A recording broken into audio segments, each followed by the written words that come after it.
everybody, GT here from GT's Barbecue. Today I'm going to respond to a challenge from Lee over at Smoking Bears Barbecue.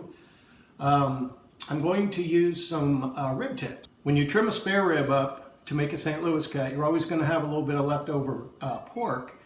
And I usually just throw it away. A lot of people keep it and use it in sausage and such things. I don't have a grinder, so it's usually not that much. But I was challenged to make something with that. So what I'm going to do today is use the rib tip meat in some barbecued beans. So I'm going to get that started here in a minute. I'll grill up the meat, and I'm going to cook the beans in the crock pot at first. Then I'm going to put it out on my grill for about an hour so it can soak up some smoke. So here's a link to Lee's channel up above. I'll also put it in the description. So here's my response to your challenge, Lee. We'll see what we get on these rib tips. Okay, I'm getting ready to get this rib tip meat started for our barbecue beans. Got some pinto beans that have been soaking overnight in water, about an inch covered. Get a little oil in our pan here. And this is again just some of the meat that was left over when I trimmed up my spare ribs into a St. Louis cut. You always have a little bit left over. A lot of times you can use this for sausage. I usually end up just throwing it away because I don't have a grinder. But since I was challenged by Lee over at Smoking Bears, I decided to use it in my beans. So just going to go ahead and brown this up. I'm going to add a little rub to it. My friend Andrew down at Blue Lagoon Pool and Spa also sells commodity grills. Gave me this Meat Church honey barbecue rub. I'm going to use a little bit of that on here. Used it before. It's pretty good stuff. I wanted something not too spicy. Get a little bit of that on there. Stir, stir, stir-a-roo. Technical term. We'll get this browned up, and we'll get to making our beans. Okay, I've been browning these rib pieces, I guess about 12-15 minutes here, pretty much stirring them the whole time. I did turn it up to medium-high for a second just to get a little browning on here. These are done. They'd be safe to eat, but you can tell they're going to be really chewy. And this is going to be a crock pot recipe. So now what's going to happen is these are going to go in the crock pot with the beans. They're probably going to simmer in there for anywhere from, I don't know, 5 to 7 hours. And they'll soften up, add a lot of flavor to the beans. And I'll get this set aside, and we'll get to building our beans. Okay, gonna get started here. I have 1 pound of pinto beans that as I said, I soaked these overnight. So they soak up all that water. I'm gonna get my pork meat in there.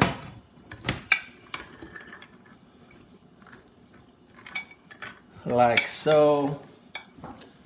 I'm going to add 1 3/4 cups of barbecue sauce. This is actually a couple of partial bottles of barbecue sauce I had left in the fridge. If you have some extra sauce like that, this is a good place to use it. I have a 1/2 cup of vegetable juice.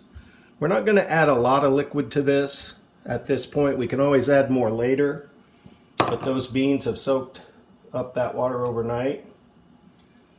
Got a 1/2 of a, yeah, it's actually 1/4 of a teaspoon of cayenne. Add a little heat. Going to have a lot of sweet in this. I've got 1 teaspoon of crushed garlic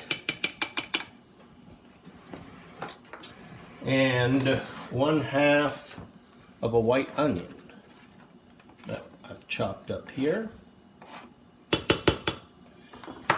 Kind of give these a little mixaroo, technical term, and I let everybody get to know each other a little bit here. Once this gets to the point that the beans are soft, I'm actually going to take it out, put it in a foil pan, and put it on my smoker for a little while so that it can soak up some of that nice smoky flavor. And this is going to allow this pork meat to render down, soften up. Man, that already smells good. So I'm going to get this started, let it simmer away, and we'll catch up here and see how we're doing in a couple hours. Okay, it's been a couple of hours here. I went ahead and turned these beans up to high. Oh yeah, oh, that smell. You can see some of the moisture's coming out of the beans. The meat's starting to tenderize. Yeah, I think this is probably going to be about a 6 hour, maybe 5 hours in here. But boy, it's coming along nicely. It smells awesome. I'll let these go for a little bit and we'll check back on them and see what we have. Okay, Lee, thanks for the challenge. I used my rib tip meat and made myself some beans here, some barbecue beans. The recipe will be below. I went ahead and put this on the smoker after we cooked them in the crock pot. So they have a beautiful color. The smell is amazing. I have some of these. Oh man, the color. I wish you could smell this. Oh. They taste delicious. That pork got so tender. Hey everybody, sorry it's the next day. I had a little video malfunction and lost some of my videos. So I'm going to reshoot this little outro part of the video. Lee, I really appreciated the challenge to find a way to use this rib tip meat. It came out delicious. From now on, I'm absolutely going to save this meat, freeze it, and it'll be great for chili, beans, and other things like this. So, I'd be interested to know how you guys use your leftover rib tip meat. Put it in the comments below. Something I might be able to use in the future. So, if you're so inclined, please like and subscribe, stay safe, and we'll see you next time.